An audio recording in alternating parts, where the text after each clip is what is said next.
A terceira turma do Superior Tribunal de Justiça decidiu que condomínios não podem proibir animais de estimação, a menos que representem riscos à segurança, higiene, saúde e sossego dos moradores. Propriedade não é mais propriedade quando o Estado manda, né? Esta é a Visão Libertária, sua fonte de informações descentralizadas e distribuídas. Ajude a propagar as ideias de liberdade. Deixe o seu like e compartilhe com seus amigos.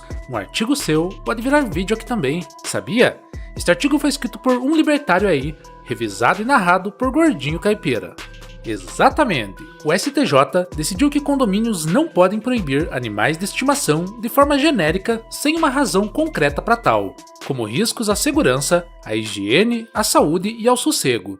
Eles compreenderam que a mera presença do animal não faz diferença, ao contrário de uma situação com danos reais.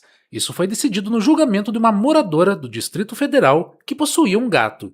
Vale lembrar que eles expressamente protegeram a permanência de animais dentro da unidade de residência, permitindo ainda regras em áreas comuns, como piscinas, salões de festas, entre outros. Por exemplo, antes de tudo, meu problema não é com animais, eu gosto deles. Por favor, não distorçam a minha fala.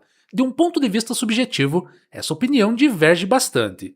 Se observarmos como um dono de pet, tal decisão pode fazer sentido. Afinal, proíbe regras supostamente injustas de condomínios. Já se fizermos o mesmo, se colocando no lugar de uma pessoa que tem medo ou alergia em relação a pets, a opinião muda drasticamente, já que para elas, essas regras do condomínio são válidas e necessárias para que se possa morar sem ter uma crise alérgica ou sentimento de medo.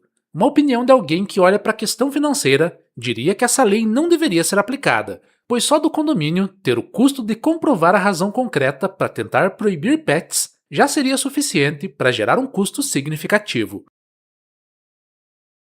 Contudo, uma pessoa mais sentimentalista em relação aos animais poderia dizer que levar em conta custos econômicos em detrimento dos animais de estimação seria uma falha moral injusta.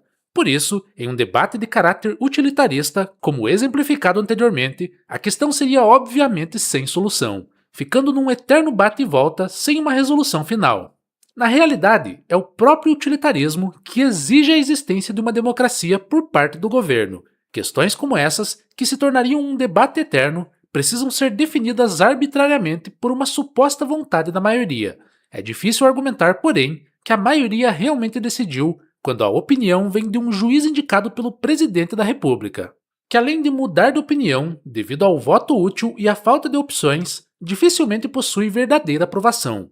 Dessa forma, o utilitarismo aprova a democracia, já que aprova o princípio da unanimidade e o princípio da compensação, em que se a maioria ganha e compensa a minoria que perdeu, a decisão está correta. Porém, é impossível quantificar de forma objetiva os ganhos e perdas, pois são valores subjetivos, que não podem ser medidos em dinheiro. Além disso, o fato de uma suposta maioria aprovar uma decisão não a torna boa e nem justa. Hitler tinha o apoio da maioria do povo alemão da época. Lembre-se disso. Se há uma população pequena de judeus e uma vasta maioria os detesta, preferindo vê-los mortos, essa seria uma decisão correta pelos princípios utilitaristas, mas com falhas morais e éticas gigantescas.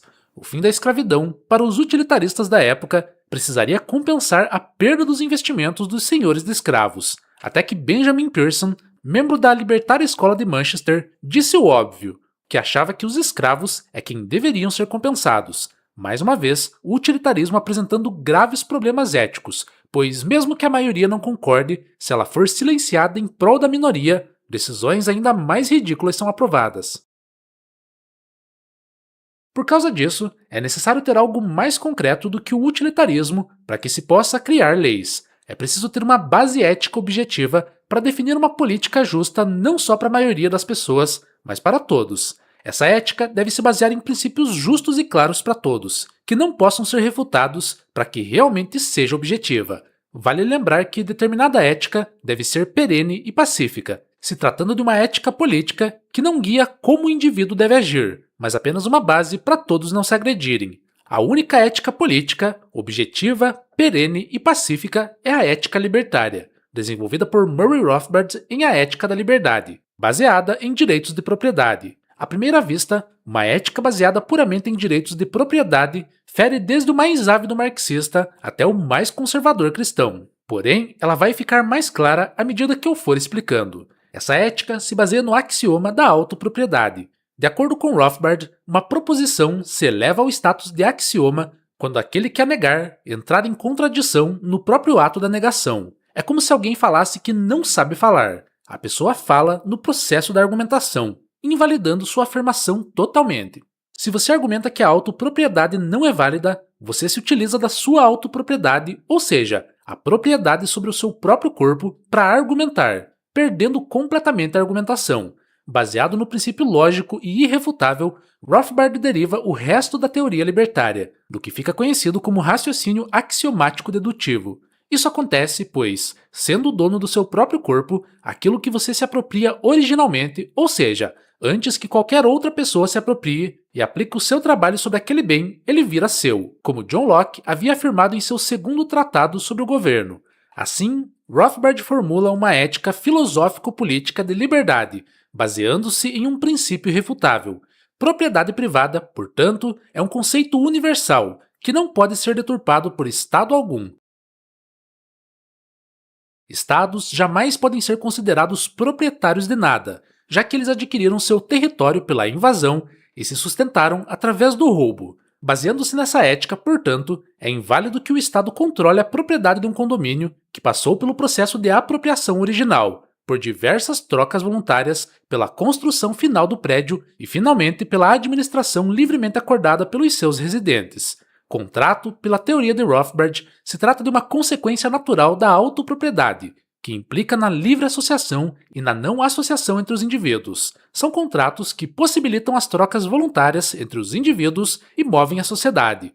Vale lembrar que contratos não precisam ser formais, escritos, podem ser meramente falados. Você concordar em pagar R$10 por um pastel já é um contrato de compra e venda, mesmo que não formalizado. De acordo com o vídeo Condomínio é Roubo, do canal Ancapsu Classic, o pagamento da mensalidade foi acordado voluntariamente como um ônus da propriedade. Pode ser considerado como uma propriedade condicional, em que o dono te vende a propriedade, contanto que você pague o valor mensal condominial. Propriedade essa que pode ser herdada. Note que o condomínio possui uma natureza diferente da estatal. Os teóricos de contrato social, como Rousseau, constantemente nos falam que concordamos com o Estado e seus impostos, apesar de ninguém nunca ter assinado esse contrato. Ninguém concorda implicitamente com nada. Ao comprar um apartamento, você concorda, como dito anteriormente, com o condomínio, sua gestão e suas condições de propriedade.